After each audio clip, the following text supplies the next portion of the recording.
নমো ভগবতে বাসুদেবায়। নমস্কার, চলে এসেছি আপনাদের কাছে আবার একটি পুরাণের আলোচনা নিয়ে।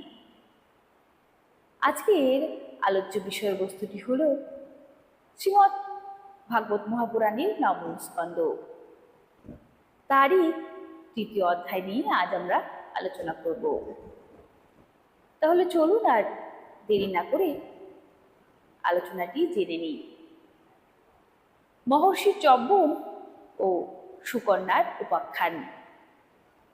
রাজা সজ্জাতির বংশ বিবরণ। শ্রী সুখদেব বললেন, হে মহারাজ পরীক্ষিত, মনুপুত্র রাজা সজ্জাতি বশিষ্ঠ অর্থাৎ বেদার্থের তত্ত্বজ্ঞ ছিলেন। তিনি অঙ্গিরাদের যজ্ঞে দ্বিতীয় দিনের বিধির উপদেশ করেছিলেন। রাজা সজ্জাতির সুকন্যা নামে এক কমলনয়ন কন্যা ছিলেন। একদিন রাজা সজ্জাতি নিজের মেয়েকে সঙ্গে করে বনে বনে ভ্রমণ করতে করতে মহর্ষি চব্বনের আশ্রমে উপস্থিত হন। সুকন্যা সখী পরিবৃতা হয়ে বৃক্ষশ্রেণীর সৌন্দর্য দর্শন করছিলেন। সেই অবস্থায় এক জায়গায় বল্মিক ঢিপির একটি ছিদ্র দিয়ে তিনি খদ্দত্তের মতো দুটি জ্যোতি দেখতে পেলেন। রাজকুমারী সুকন্যা যেন দৈব কর্তৃক চালিত হয়ে নিজের চপলতা হেতু কাটার মতো একটি পদার্থের দ্বারা জ্যোতি দুটিকে বিদ্ধ করলেন। তৎক্ষণাৎ সেই ছিদ্র দিয়ে রক্ত ছুটতে লাগলো, আর তার সাথে সাথে সজ্জাতির সৈন্য সামন্তদের মলমূত্র নিরুদ্ধ হয়ে গেল। রাজর্ষি সজ্জাতি এই ব্যাপার লক্ষ্য করে বড়ই বিস্মিত হলেন এবং নিজের সৈন্যদের বললেন, তোমরা মহর্ষি চব্বনের কোনো অনষ্টি করনি তো?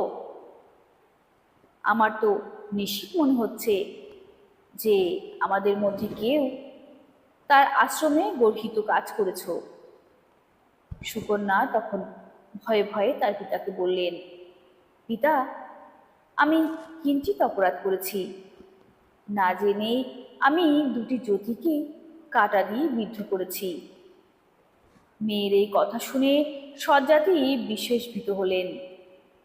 তিনি ধীরে ধীরে বিধিত স্তুতি বিনীত করে বল্মিক স্তূপে আবৃত মুনির প্রসন্নতা সম্পাদন করলেন। তারপর চব্বন মুনির অভিপ্রায় বুঝতে পেরে তিনি নিজের মেয়েকে মুনির হাতে সম্প্রদান করলেন এবং এই সংকট থেকে মুক্ত হয়ে সমাহিত চিত্তে মুনির অনুমতি নিয়ে নিজের রাজধানীতে ফিরে এলেন। এদিকে সুকন্যা অতি গোপন স্বভাব চব্বন মুনিকে প্রতিরূপে পেয়ে তার মন বুঝে সাবধান হয়ে মনমত পরিচর্যার দ্বারা তার প্রীতি সম্পাদন করতে লাগলেন। কিছুকাল অতীত হলে একদিন অশ্বিনী কুমার দ্বয় তার ওই আশ্রমে এসে উপস্থিত হলেন।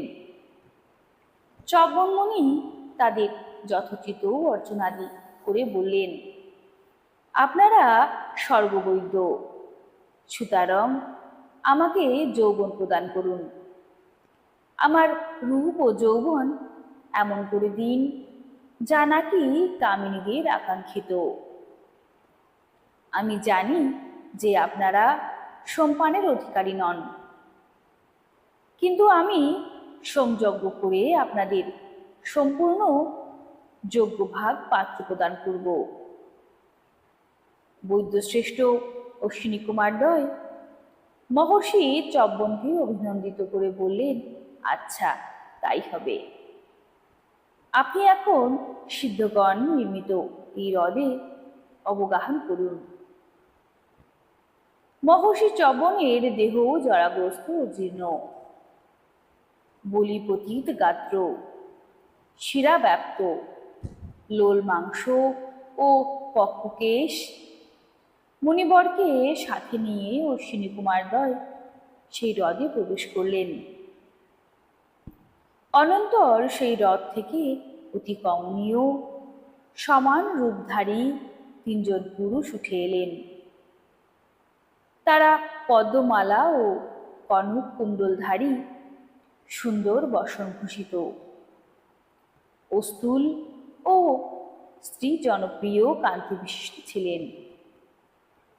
প্রতিব্রতা সুন্দরী সুকন্যা সূর্যের মতো তেজস্বী ও একই রূপধারী তিনজন পুরুষকে দর্শন করে ওই তিনজনের মধ্যে কে তার পতি তা বুঝতে না পেরে অশ্বিনী কুমারদ্বয়ের শরণাপন্ন হলেন। অশ্বিনী কুমারদ্বয়ের উদ্দেশ্যে আপনারা পৃথক হয়ে আমার স্বামীকে দেখিয়ে দিন, এই প্রার্থনা করলেন। অশ্বিনী কুমারদ্বয় সুকন্যার প্রতিব্রতা ধর্মে প্রীত হয়ে তাকে তার পতিকে চিনিয়ে দিলেন এবং চব্বনমণির অনুমতি নিয়ে বিমানযোগে স্বর্গপুরে চলে গেলেন। কিছুদিন বাদে যজ্ঞ করার ইচ্ছায় রাজা সজ্জাতি চব্বনমণির আশ্রমে এলেন। সেখানে গিয়ে তিনি দেখেন যে তার মেয়ে সুকন্যার পাশে সূর্যের মতো তেজস্বী এক পুরুষ বসে আছেন। পিতাকে দেখে সুকন্যা উঠে এসে তার চরণ বন্দনা করলেন। সজ্জাতি আশীর্বাদ না দিয়ে কিঞ্চিত অসন্তুষ্ট ভাবে তাকে বললেন, ওরে দুষ্টে, এ তুই কি করেছিস? তোর প্রতি সর্বজন পূজ্য চব্বনমণিকে তুই বন্দনা করেছিস? তিনি জরাগ্রস্ত হওয়ায় অনভিষ্ট জ্ঞান করে তাকে পরিত্যাগ করে একজন পথিককে উপপতি রূপে সেবা করছিস। উচ্চ বংশে তোর জন্ম, কিন্তু এই বিপরীত বুদ্ধি তোর কোথা থেকে হলো? তোর এই ব্যবহার তো ভুল কলঙ্ককারক। ওরে অসতী, নির্লজ্জভাবে তুই উপপতির ভজনা করছিস, আর এইভাবে পিতৃকুল ও ভতৃকুল দুই কুলকেই অধপাতে পাঠালি। রাজা সজ্জাতি এই রকম কটু বাক্য শুনে শুচিস্মিতা সুকন্যা নিষ্পাপভাবে পিতাকে বললেন, হে পিতা, ইনি আপনার জামাতা ভৃগুপুত্র মহর্ষি চব্বন। এই কথা বলে চব্বনের রূপ ও যৌবন প্রাপ্তির বৃত্তান্ত সবিস্তারে পিতার কাছে বর্ণনা করলেন। এই কাহিনী শুনে রাজা সজ্জাতি বিস্মিত ও পরমপ্রীত হয়ে নিজের মেয়েকে স্নেহালিঙ্গন করলেন। মহর্ষি চব্বন সজ্জাতিকে দিয়ে সোমযাগ অনুষ্ঠান করালেন এবং সোমরস পানের অধিকারী না হওয়া সত্ত্বেও নিজের তপশক্তির প্রভাবে অশ্বিনী কুমারদ্বয়কে সম্পূর্ণ পাত্র প্রদান করলেন। দেবরাজ ইন্দ্র গোপন স্বভাব ছিলেন। তিনি এই ঘটনাটা সহ্য করতে পারলেন না। অত্যন্ত ক্রুদ্ধ হয়ে তিনি সজ্জাতিকে বধ করার উদ্দেশ্যে নিজের বজ্র তুলে নিলেন। মহর্ষি চব্বন ইন্দ্রের বজ্রের সাথে ইন্দ্রের হাতকেও স্তম্ভন করে রাখলেন। সেই সময় থেকে সমস্ত দেবগণ বৈদ্য বলে যে অশ্বিনী কুমারদের সোমযাগ থেকে বহিষ্কৃত করে রেখেছিলেন, তাদের যোগ্য ভাগ প্রদান অনুমোদন করলেন।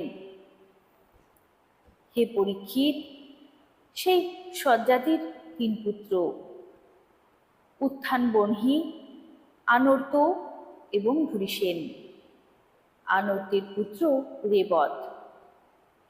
হে মহারাজ, সেই রেবত সমুদ্রের মধ্যে কুশস্থলী নামে এক নগরী পত্তন করেন এবং সেখান থেকে আনর্ত প্রভৃতি দেশসমূহ শাসন করতেন।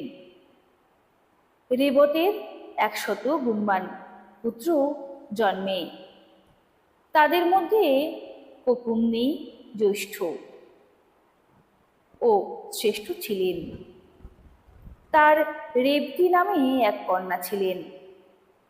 নিজের মেয়ে রেবতীর সঙ্গে করে তার জন্য পাত্র অন্বেষণের উদ্দেশ্যে ককুন্মি ব্রহ্মার কাছে গেলেন। তখন ব্রহ্মলোকে গন্ধর্বগণ নৃত্য সঙ্গীত আদি করছিলেন। সেজন্য ককুন্মি খানিকক্ষণ অপেক্ষা করছিলেন। সঙ্গীতানুষ্ঠানের শেষে তিনি ব্রহ্মাকে প্রণাম করে তার কাছে নিজের অভিপ্রায় নিবেদন করলেন। তার অভিপ্রায় শুনে ভগবান ব্রহ্মা সহাস্যে বললেন, মহারাজ, তুমি মনে মনে যাদের পাত্ররূপে চিন্তা করে রেখেছ তারা সকলেই কালের গর্ভে লীন হয়ে গেছে। তাদের পুত্র পৌত্র নাতিদের আর কি কথা, তাদের গোত্রের নামও শোনা যায় না। তুমি এই ব্রহ্মলোকে যতক্ষণ অপেক্ষা করছো তার মধ্যে 27টি চতুর্যুগ পরিমিত হয়ে অতীত হয়ে গেছে। অতএব তুমি যাও। দেবদেব নারায়ণের অংশাবতার মহাবল বলরাম এখন পৃথিবীতে বিরাজমান আছেন। হে রাজন, তুমি তোমার এই কন্যারত্ন সেই নবরত্ন প্রভু বলরামকে সমর্পণ করো, যার নাম ও লীলা শ্রবণ কীর্তন করলে বিশেষ পুণ্য লাভ হয়। সেই ভূতভাবন ভগবান পৃথিবীর ভার বহন করার জন্য নিজে অংশে অবতীর্ণ হয়েছেন। রাজা ককুম্মি ব্রহ্মা দ্বারা এভাবে আদিষ্ট হয়ে তার পাদবন্দনা করে নিজ পুরীতে ফিরে এলেন। ফিরে এসে তিনি দেখলেন যে তার বংশীয় জ্ঞাতিগণ যজ্ঞগণের ভয়ে বহুদিন পূর্বে ওই পুরী পরিত্যাগ করে নানা দিকে ছড়িয়ে পড়েছে। নিজের সর্বাঙ্গ সুন্দরী কন্যাকে পরম বলশালী প্রভু বলরামের হাতে সম্প্রদান করে রাজা ককুন্মি স্বয়ং তপস্যার উদ্দেশ্যে ভগবান নরনারায়ণের আশ্রম বদরিকা বনের পথে যাত্রা করলেন। শ্রী মহর্ষি বেদব্যাস প্রণীত পারমহংসী সংহিতা শ্রীমদ্ ভাগবত মহাপুরাণের নবম স্কন্ধের 3য় অধ্যায় এখানে সমাপ্ত হলো। কেমন লাগলো অধ্যায়টি কমেন্ট করে জানাতে ভুলবেন না। কিছু জানার অথবা বলার থাকলে সেটিও অবশ্যই বলবেন। ভুল ত্রুটি হলে ক্ষমা করবেন। আজকের মতো তাহলে আসি। ভালো থাকবেন। নমস্কার। রাধে রাধে।